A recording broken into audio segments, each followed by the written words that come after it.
Hi friends, నేను మీ Nandita, internationally certified yoga instructor మరియు యోగా థెరపిస్ట్. ఈరోజు మనము హెయిర్ ఫాల్ని కంట్రోల్ చేయడానికి, హెయిర్ గ్రోత్ని ఇంప్రూవ్ చేయడానికి ఎలాంటి యోగా ఆసన యూజ్ అవుతుందో తెలుసుకుందాం. దీన్ని ఉస్ట్రాసన అని అంటారు. సో ఏంటంటే ఇప్పట్లో చాలామంది ఎక్కువగా హెయిర్ ఫాల్తో సఫర్ అవుతూ ఉంటారు. హెయిర్ ఫాల్ అనేది మెయిన్గా ఎందుకు వస్తుంది? హెయిర్ ఫాల్ రావడానికి చాలా రీజన్స్ ఉంటాయి.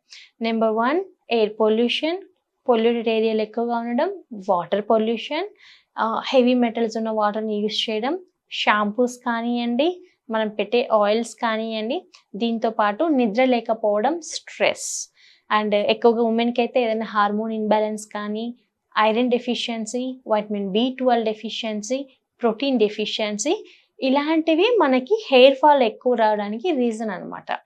ఇప్పట్లో మన పెద్దవాళ్ళతో పోల్చుకుంటే ఇప్పట్లో హెయిర్ ఫాల్ అనేది ఎక్కువగా ఉంటుంది. ఎందుకు ఎక్కువగా ఉంటుందంటే మన లైఫ్ స్టైల్ అనేది కంప్లీట్గా మారిపోయింది. స్ట్రెస్ లెవెల్స్ అనేటివి ఎక్కువగా అయిపోయాయి.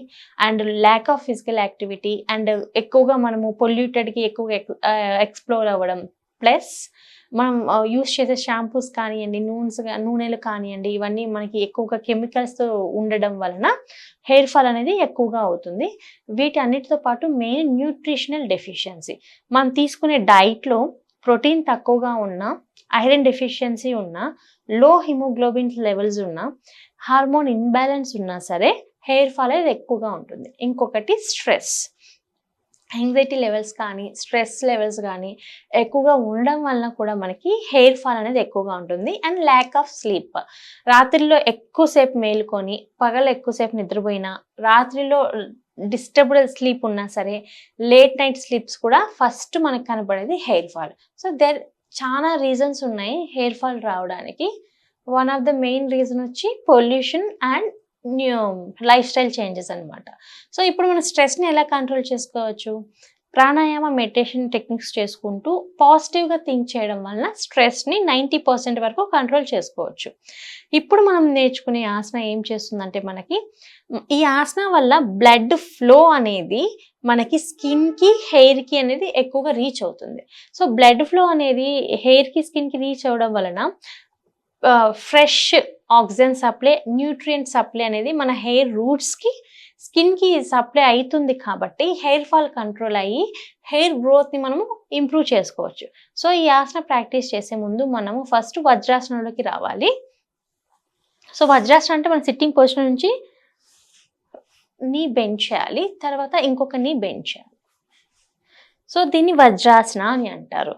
ఎవరికన్నా మోకాలు నొప్పులు ఉన్న వాళ్ళు కొద్దిగా ఈ ఆసనాన్ని అవాయిడ్ చేయడం మంచిది. ఎందుకంటే మనం బెండ్ చేసినప్పుడు ఇంకా కొద్దిగా డ్యామేజ్ అయ్యే ఛాన్సెస్ ఉంటాయి. కాబట్టి కొద్దిగా మోకాలు నొప్పులు ఉన్న వాళ్ళు కొద్దిగా అవాయిడ్ చేయాలి. అండ్ ఎవరికైతే స్పైన్ రిలేటెడ్ ఇష్యూస్ ఉంటాయో, బ్యాక్ బోన్ అంటాం కదా, ఆ బ్యాక్ బోన్ రిలేటెడ్ ఇష్యూస్ ఏమన్నా ఉన్నా సరే, ఏదైనా డిస్క్ ప్రాబ్లం ఉన్నా సరే, అలాంటి వాళ్ళు ఈ ఆసనాన్ని అవాయిడ్ చేయడం మంచిది. రిమైనింగ్ ఎవరైనా సరే హెల్దీ పర్సన్స్ ఈ ఆసనాన్ని ప్రాక్టీస్ చేయొచ్చు. సో ఈ ఆసనాన్ని ప్రాక్టీస్ చేయడం వలన హెయిర్ గ్రోత్తో పాటు థైరాయిడ్ ప్రాబ్లం ఉన్న వాళ్ళు థైరాయిడ్ ప్రాబ్లమ్ని క్యూర్ చేసుకోవడానికి కూడా ఈ ఆసన ద బెస్ట్ ఆసన అని చెప్పొచ్చు. అండ్ మనకి అబ్డోమెన్ దగ్గర ఉన్న ఫ్యాట్ని కంట్రోల్ చేసి అబ్డోమెన్ మజిల్ని టోన్ చేయడానికి, అండ్ థైస్ దగ్గర ఉన్న ఫ్యాట్ని కంట్రోల్ చేసుకోవడానికి కూడా ద బెస్ట్ ఆసన అని చెప్పొచ్చు. సో ఇప్పుడు ఈ ఆసన ఎలా ప్రాక్టీస్ చేయాలి? వజ్రాసనంలోకి వచ్చిన తర్వాత మనము మన 2 పాదాల నీస్ మీద నిలబడాలి. ఓకే, వజ్రాసనంలో కూర్చోవాలి. కూర్చున్న తర్వాత మనము మన మోకాల మీద నిలబడాలి. సో ఇది స్టార్టింగ్ ప్రాక్టీస్ చేసే వాళ్ళకు కొద్దిగా డిఫికల్టీగా అనిపించవచ్చు. సో ఎవరైతే స్టార్టింగ్ ప్రాక్టీస్ చేసే వాళ్ళు డిఫికల్ట్గా అనిపిస్తుందో వాళ్ళు ఫస్ట్ రైట్ హ్యాండ్ పైకి లేపి ఇన్హేల్ చేసి హ్యాండ్ లేపుతూ ఎక్సేల్ చేసేటప్పుడు ఫీట్ని టచ్ చేయాలి. Come back, again inhale and exhale touch. ఇలా 10 కౌంట్స్ ప్రాక్టీస్ చేయాలి. అప్పుడు మనకి ఈజీగా అందుతుంది. అండ్ నార్మల్గా అందేవాళ్ళు ఎలా చేయాలంటే inhale, exhale, inhale and exhale, inhale and exhale. 2 పాదాలని 2 చేతులతో పట్టుకున్న తర్వాత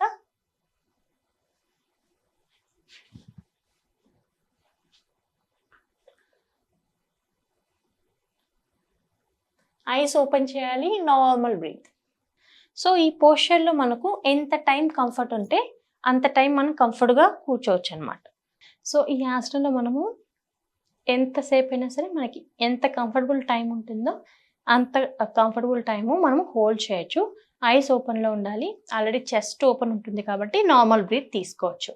సో ఈ ఆసనం ఏమవుతుంది, మనము మన హెడ్ని బ్యాక్ బెండ్ చేస్తున్నాం అండ్ రివర్స్ పోజ్లో ఉంటుంది కాబట్టి బ్లడ్ సర్క్యులేషన్ అనేది ప్యూర్గా oxygen, rich oxygen supply and nutrient supply మన హెయిర్ రూట్కి బాగా అందుతుంది.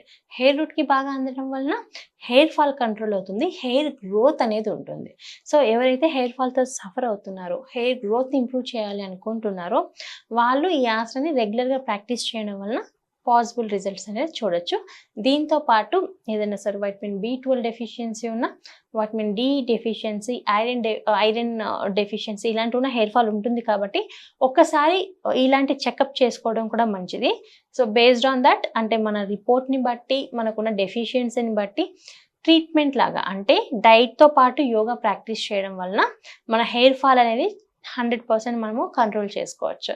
సో ఈరోజు మనము ద బెస్ట్ ఆసనా తెలుసుకున్నాం కదా. అండ్ ఆసనాతో పాటు ఎలాంటి ఫుడ్ తీసుకోవాలి అంటే మన కండిషన్ని బట్టి ఎలాంటి ఫుడ్ ఇంక్లూడ్ చేసుకుంటే మనకి హెయిర్ ఫాల్ని కంట్రోల్ చేసుకోవచ్చు అనేది తెలుసుకున్నాం. అండ్ నేచురల్ రెమెడీస్ లాంటి కుంగుడుకాయలు కానివ్వండి, శీకాకాయ, ఇలాంటి నేచురల్ రెమెడీస్ మనకు ఉంటాయి, నేచురల్గా దొరికేటివి. వాటితో మనం షాంపూ చేసుకోవడం వలన మనకి కెమికల్ ఎక్స్పోజర్ అనేది ఎక్కువగా ఉండదు కాబట్టి హెయిర్ ఫాల్ అనేది బాగా కంట్రోల్ చేసుకోవచ్చు. ఎందుకంటే మైల్డ్ రిలేటెడ్ షాంపూస్ని యూస్ చేయడం వల్ల మనకి కెమికల్స్ ఎక్కువ ఉండవు కాబట్టి హెయిర్ ఫాల్ కంట్రోల్ అనేది ఉంటుంది అనమాట. సో మైల్డ్ షాంపూస్ అంటే మనము ఎనీ డెర్మటాలజిస్ట్ని కన్సల్ట్ అయితే వాళ్ళు మనకి సజెస్ట్ చేస్తారు. అవి కూడా నార్మల్ కాస్ట్లో ఉంటాయి. And hydration is very important, stress management is very important. And ఎంతసేపు నిద్రపోతున్నాం, ఫస్ట్ మనం నిద్ర లేకపోయినా, లేట్ నైట్ స్లీప్ అయినా, నిద్ర తక్కువైనా, స్ట్రెస్ ఉన్నా మన బాడీలో ఫస్ట్ వచ్చే చేంజ్ హెయిర్ ఫాల్. సో నిద్ర లేకపోయినా హెయిర్ ఫాలే ఫస్ట్ వస్తుంది. ఎక్కువ స్ట్రెస్ ఉన్నా మనకి ఫస్ట్ ఊడిపోయేది జుట్టే. ఆ జుట్టు అనేది స్ట్రాంగ్గా ఉండాలంటే తీసుకునే డైట్తో పాటు stress management is very important. Stress manage చేయకపోతే హెయిర్ ఫాల్ కంట్రోల్ చేయడం కష్టం. సో ఈరోజు మనము హెయిర్ ఫాల్ కంట్రోల్ చేయడానికి అండ్ హెయిర్ గ్రోత్కి ఎలాంటి టిప్స్ అండ్ ఎలాంటి యోగా ఆసనాస్ యూజ్ అయితే మనం తెలుసుకున్నాం కదా. ఇంకొక రోజు మనము ఇంకొక మంచి టాపిక్తో అండ్ మంచి యోగా ఆసన, ప్రాణాయామ టెక్నిక్స్తో మళ్ళీ కలుద్దాం. అప్పటి వరకు నమస్తే.